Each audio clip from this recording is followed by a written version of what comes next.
It all began for me through my dad. My dad, rest in peace, but he was in the music business from the early 70s.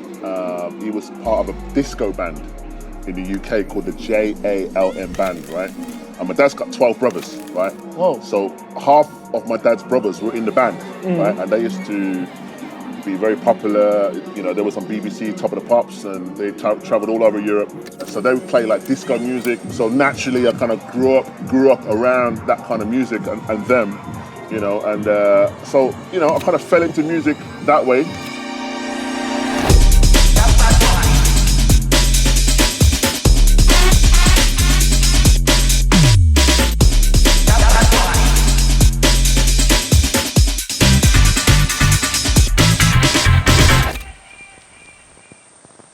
At first, I wasn't really interested in music as a career, but later on down the line, say in my like early 20s, I kind of started to kind of look into the possibility of like maybe getting myself into the music. I started making music with my dad's equipment. My dad had a recording studio, and I was working at the time, so after work I used to come to my dad's place and mess around and you know, on the old Atari ST computers. But at that time when I was messing around, like jungle music was like really coming through, like from the rave culture in the UK. So I started messing around with like, I used to love the jungle because like jungle kind of had like influences like of Jamaican sound systems, reggae culture, and so you know the sampling of like old reggae samples and whatnot, and I'm putting it and I'm mixing it with the breaks. So I used to kind of experiment, just messing around. I didn't know what I was doing. I was just messing around. I was just sampling stuff and just taking stuff from different records and reggae records, hip hop records, and just putting it in my sampler. Just messing around, making little beats, and just trying to be creative, right? So that's how I started off. I became interested in music early 80s, just after I left school. The kind of music I was into was mainly dance music, sort of house, garage, jungle. We met up with quite a lot of people, a lot of contacts we made, especially in the music industry. You know, we've got quite a few singles coming out, CDs coming out, you know, things are happening. We've also got some people interested in Japan and America as well, so things are looking up. And then, you know, from there, I kind of ventured into like, over the years, you know, the UK garage scene started to kind of emerge, right? Yeah. Off the back of like the kind of US house music. As well as the jungle music, I was influenced by a lot of American underground artists, like, you know, people like Todd Terry and Roger Sanchez and, you know, Little Louis Vega, Master of Work. And, you know, I used to be influenced by that, and the UK garage scene kind of started to come through, and I hooked up with a label called Nice and Right Records. Just off the back of my jungle, you know, time, yeah. I moved to London, and I signed to a label called Nice and Right. I was influenced by a guy called Grant Nelson. He was with the label Nice and Right, because like, I wasn't DJing at the time, so before I moved to Nice and Right, my friend had some records. We used to make tunes in the studio, and I'm looking at his records. I'm thinking, on all the tracks I'm pulling out, what is this? Grant Nelson, Nice and Right. Who's this? Like, I thought Nice and Right was like an American label, because like you know, that early Grant Nelson sound was like very much influenced by the US stuff. Yeah. And I thought, man, this is my cup of tea, right? So I started making more stuff like that after my jungle stuff. I started sending music to Nice and Right while I was in Birmingham, because I was based in London. And just kind of like, just messing around and sending beats, and then they like what I was doing.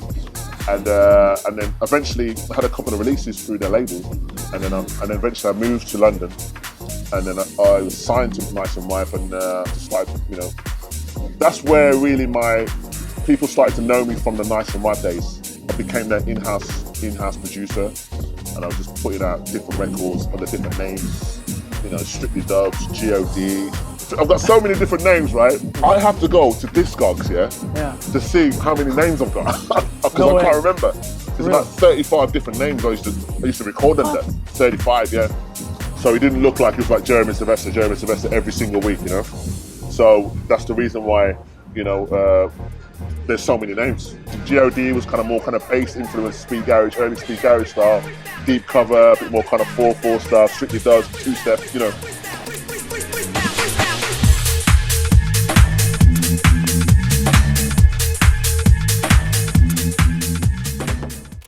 first international performance was, believe it or not, in Poland. What? Sorry, it was quite mad. It's crazy. In Poland, okay, yeah. Okay. It was a place, an area called Stretching. It was an outdoor event in a stadium. Yeah. Sponsored by Red Bull. It was absolutely amazing. So that was my first international performance, man, and that's got to be about probably 15 years ago, 20 years ago, something like that. What was the biggest turning point in your career? I was recording with my fellow production partner, Paul Emmanuel.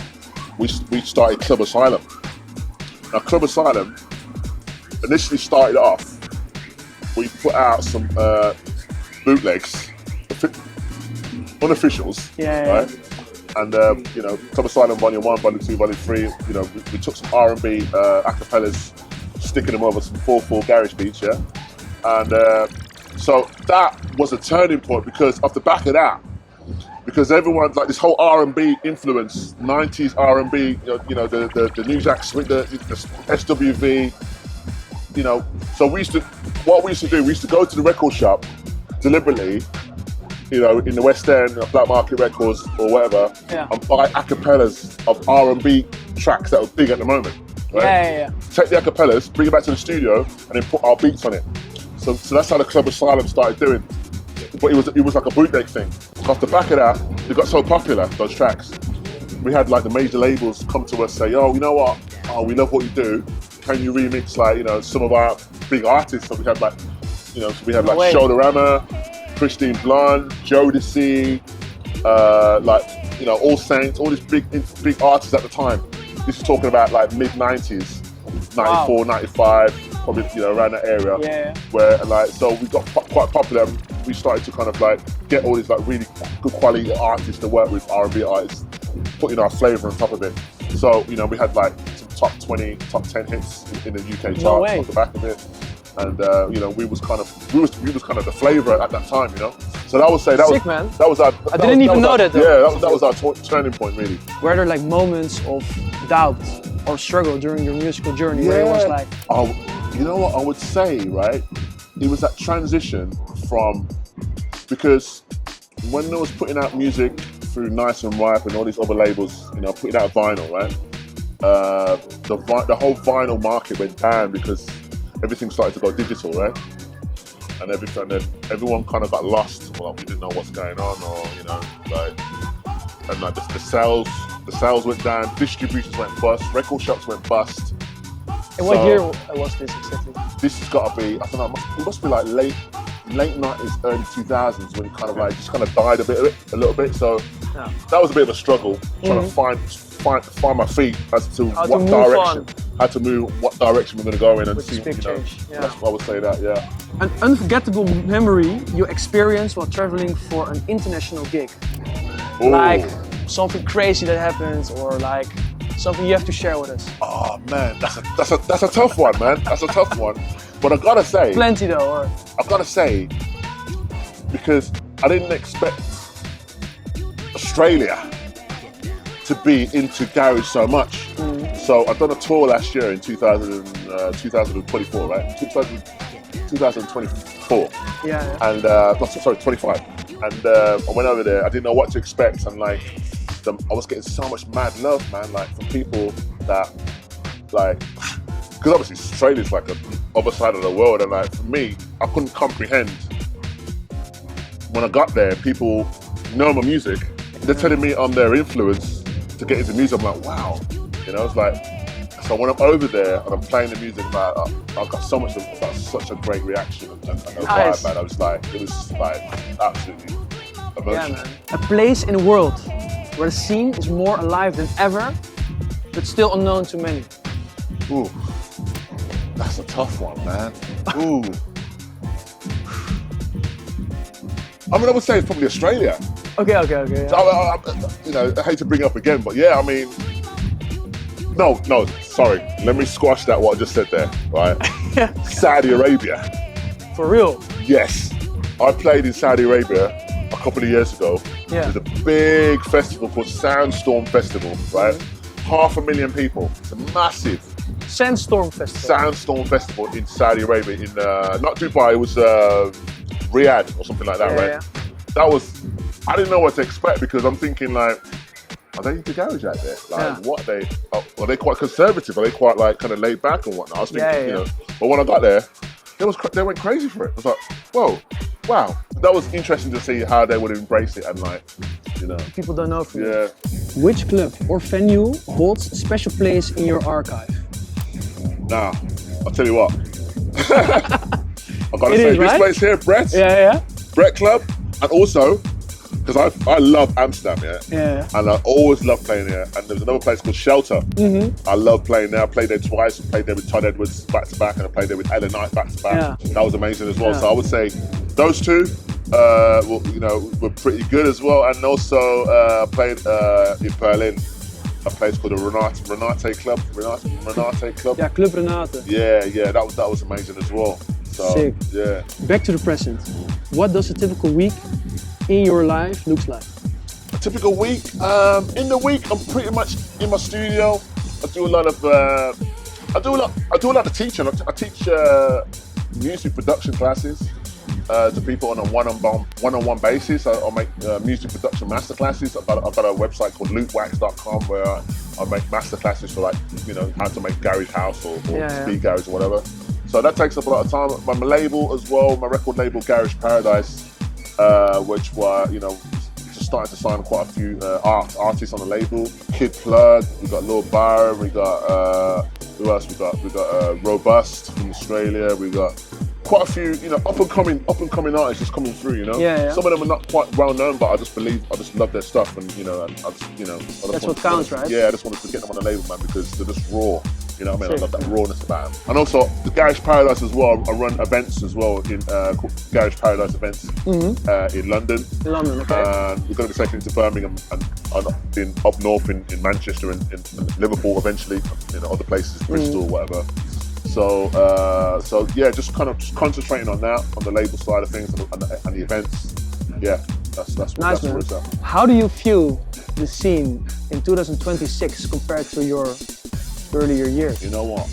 I think the scene right now is a lot more global, and like I feel this generation of kind of like took the garage from back in the day and just taken it to another level. So it's absolutely healthy and it's fantastic and I love it. I get inspired. Nice. I'm getting inspired by somebody's youths that come up to me and say, "Oh mate, Jay, man, you got me. I'm watching you. Listen, you're keeping me going." You know what I mean? So it's like, I love it, man. I think it's very healthy. You know, you got people like Silver Bumper, you got, you know, Conductor, guys like Perception in London, you know, and you know, like some great producer DJs out there who are just doing things and like just keeping it moving, man. And it's great. It's great, man. From the outside, an artist's life often looks glamorous, while people forget the effort required to sustain this at a high level. What does it take on a human level to endure this profession? You know what? First of all, love what you do. Be passionate about what you want to do. Don't think about the money. Just enjoy what you're doing, right? Enjoy sharing your music. Interact with people. Network with people.